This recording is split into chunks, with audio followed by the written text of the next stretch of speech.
நாங்கள் மட்டும் தான் லேட்டு நினச்சோம், நீயும் லேட்டா? ஒன்னா போய் திட்டுவாங்களா மச்சான்? டேய் இது என்ன ஸ்கூலா? சும்மா வேலைக்கு நான் வாடா. நான் பார்த்துக்கலாம்டா. சரி, அந்த ஸ்ட்ரேஞ்சர் கிஸ்ல அரவிந்துக்கு வீடியோ சென்ட் பண்ணது யாருன்ற ட்விஸ்ட் உனக்கு தெரியும்னு சொன்னல, அதை சொல்லு. ரொம்ப முக்கியம், வாடா. எனக்கு இப்போ அதான் முக்கியம், சொல்லு.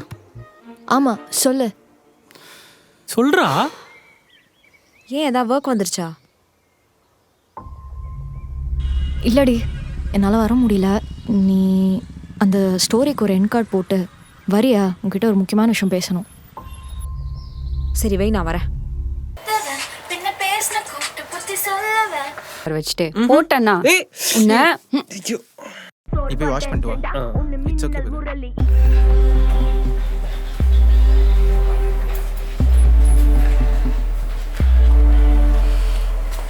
டேய் அரவிந்த், ஹே எப்படா இருக்க? நல்லா இருக்கேன். நீ எங்க?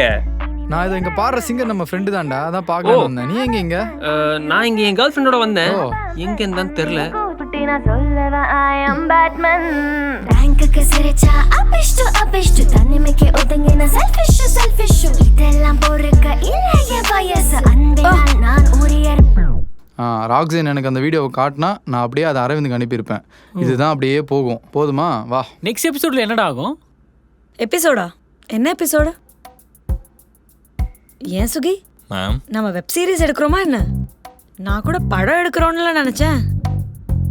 வர்றதே இல்லை, இதில் கதை வேற பேசிட்டு வாங்கடா உள்ள.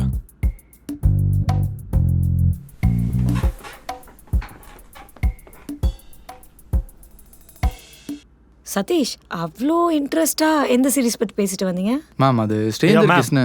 அது ஒரு மட்டமான சீரிஸ் மேம். பார்க்க அப்படியே உள்ளூர் சீரிஸ் மாதிரியே இருக்கும். ஐயோ மேம், அப்படிலாம் இருக்காது. கொஞ்சம் அப்படிதான் இருக்கும். அது என்ன உள்ளூர் சீரிஸ்? ஐயோ, விளக்கம் வேற கேட்குறாங்களே நீயா மேம். சொல்லு. அது உள்ளூர் சீரிஸ்னா நான் எப்படி சொல்லுது மேம்? என்ன ஸ்டோரி மேம் அது ஒரு 4 செவத்துக்குள்ளே நடக்கிற சம்பவம் மேம். அதில் ஸ்டோரியாக நான் நரேஷனில் கொஞ்சம் டேய், வீக் மேம். அது எப்படா ஸ்டோரி இல்லாம இருக்கும்? அதானே, நடக்கிற ஸ்டோரி சொல்றா. சொல்லு முத்து. மேம் ஒரு 5 நிமிஷம் மேம், நடிச்சு காட்டுவோம் மேம். ஏன்டா இவ்வளோ பண்ணுறேன்?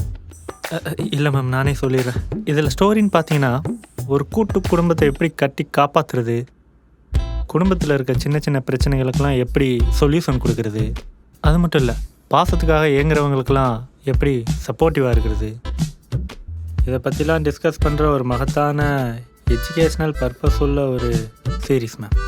ரெகுலராக பார்த்து நோட்ஸ் எடுத்துக்கிட்டு இருக்கேன் மேம். அப்புறம் அவங்க குடும்பத்தில் இருக்கவங்க என்ன கஷ்டப்பட்டாலும் கிளைமேக்ஸ் என்னமோ ஹாப்பி எண்டிங் தான் மேம். ஐயோ மேம் மேம் மேம் போதும் மேம், உள்ளூர்லாம் நமக்கு வேணாம் மேம். நம்ம வேலையை பார்ப்போம் மேம்.